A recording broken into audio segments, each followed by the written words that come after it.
In a world where my laptop battery expanded, I am no longer able to do full-length videos the way that I was doing it before. So we're going to do a few separate parts today. But here is the Friday love reading, beginning with the divine masculine and feminine energies overall feel for this week. What's going on this week?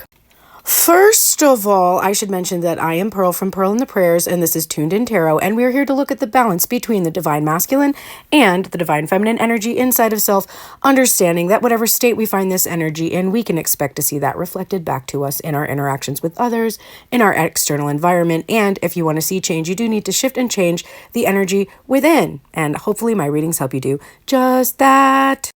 Okay, now this card. So we have here the King of Swords. This is the overall energy for divine masculine today and this week in regards to love and relationship. This is somebody who has a plan and a strategy and determination. This is somebody who is in their integrity and who is wanting to communicate directly. And I'm really excited to see that energy. When it's in its shadow, it can be somebody who is relatively detached from their emotions or feelings in order to be able to kind of get done what they need to get done. But my sense that this week is not really about that because of some of the other cards that are coming up. So it's really more just about, I have a plan, I have a strategy, we need to talk, I'm going to be honest. The feminine is in the Six of Cups energy. This is giving me a sense of reflecting back upon the past, maybe thinking about reuniting with somebody. It's kind of a gentle energy here with this deer spirit. It's like, I just heard tiptoeing through the tulips. You know that song, that tiptoe through the tulip. And I don't know why, but so there's like a silly, playful energy too that's kind of coming up for me in this card. But the feminine is very nostalgic, and I feel like maybe in the right mood to receive someone from the past who is in their integrity and willing to communicate directly. Well, that's freaking exciting. Okay, what is the underlying energy this week for the masculine? The Tower. The mask has had to come off because there was no way to keep going as the masculine was going. Like their whole world was unstable. There's no way, you cannot keep up this appearance forever. And so finally, I feel like this masculine energy is having this shocking revelation that, you know, having to release something or let go of something would really destroy him. And I feel like there was an unwillingness to let that happen. And because of that, there was a need to let his guard down and take that mask off. So that's the underlying energy of what's causing him to be like, okay, I need to take care of business because my whole world is falling apart and I have to be honest with myself. I don't want to lose these things that I have. Underlying energy for the feminine, we have the Seven of Swords with this deception card and the fox here. And the fox is, God, its paws firmly embracing the truth with that Ace of Swords. And there are these 6 swords below. And what I'm getting the underlying energy here of, you know, somebody who's being kind of nostalgic. There is this thought that there is this masculine energy that was deceptive with the feminine energy. And this desire that unless we hear sort of these secrets revealed, unless we hear the truth, then the Six of Swords energy is we must move on from this past energy. So that's where she is this week.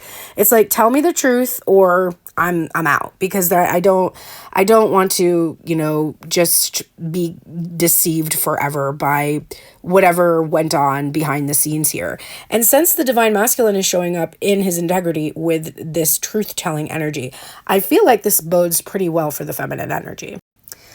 Let's get into the first placement. This is what is the masculine energy thinking about the feminine energy. Now, 2 cards came out, so I'm getting that there is a lot of overthinking going on, and not surprised to see that card here. The Ace of Cups, the 5 of Swords. So there is a feeling of defeat. How do I get this cup to the divine feminine? How do I express this love that I have for her? And also, she offered me this love and I didn't do anything about it. I just kind of, you know, let it die. I let her walk away. And so now that this has happened, now that my whole world crumbled because I let her walk away, what do I do? How do I do it? And I always get this card makes me feel like this this sickening energy, like, I can't think about this anymore. I just want to like give up. I can't possibly think anymore about how to show my love to this divine feminine energy. I've exhausted all of my mental resources about this. The irony being there is nothing to think about. All divine feminine wants is the truth. All divine masculine has to do is contact her and tell her the truth. It's really not a difficult puzzle to solve. But I do feel the masculine is making it harder for himself because of how much is riding on this for him. Like his whole world is going to crumble if she follows through on that Six of Swords energy. So what is the divine feminine thinking about the divine masculine right now? Three of Cups. Now, this says friendship on the bottom, but I am not getting a sense that she's really thinking of him as a friend. I'm thinking divine feminine is thinking that with this divine masculine, being in this state of secrecy, not telling her the truth, etc., what she's feeling is she's kind of just sort of getting what her needs met by her friend group right now, like all the support she needs from the people around her. This is giving me a sense of she's not thinking that much actually about divine masculine. She may be dating, she may be, just spending time with friends and enjoying herself and having a good time, but thinking about divine masculine is not a priority. One of the reasons for that is because I do think divine feminine assumes that what was going on behind the scenes was involving him with other people, and it's likely he has someone else in his life, and she is not somebody that is going to be part of a third-party situation. So rather than expend a lot of mental energy on him, it's almost like she's raising her cup, like, cheers, have a good life, man. I'm just going to go about, do my own thing, enjoy my friendships, enjoy the people around me, because this third party energy that you have in your life has really hurt me. And rather than dwell on that darkness, I'm just going to celebrate the good things I have in my life right now. Okay, so then the divine masculine, what is he actually feeling for the divine feminine? Wow, we have the Eight of Wands here. So divine masculine is really feeling that he needs to rush. He needs to really rush in. He does need to communicate. He feels this pull, this desire to communicate also. And he also might feel that the divine feminine is requiring him to rush things, rush into this, because he doesn't want to lose her. So there is a feeling he's getting of being rushed to communicate before he is ready, actually. So that could be a little bit of a problem for him if he's not fully ready. But what I'm seeing here, though, is that King of Swords energy is showing maturity, mastery. So I do think he is ready, but maybe just this is that in the past he felt she was rushing him to communicate before he was ready. How's divine feminine feeling about this masculine energy? Yeah, we've got 3 and 3 here and 6 here. The 6 swords here. This is a lot of groups of 3 coming up here, which is union vibes, but divine feminine is, I think, fully recovered from the wounding here, because I don't think she would be in this joyful energy, appreciating friendships, laughing, having a good time, if this divine masculine energy was still, if she was still in this wounded place with him. It just seems like she's like, you know what, if you've got something else going on, cool story, bro, I'm moving on. And the way that I feel is you really hurt me. You did leave me feeling very wounded.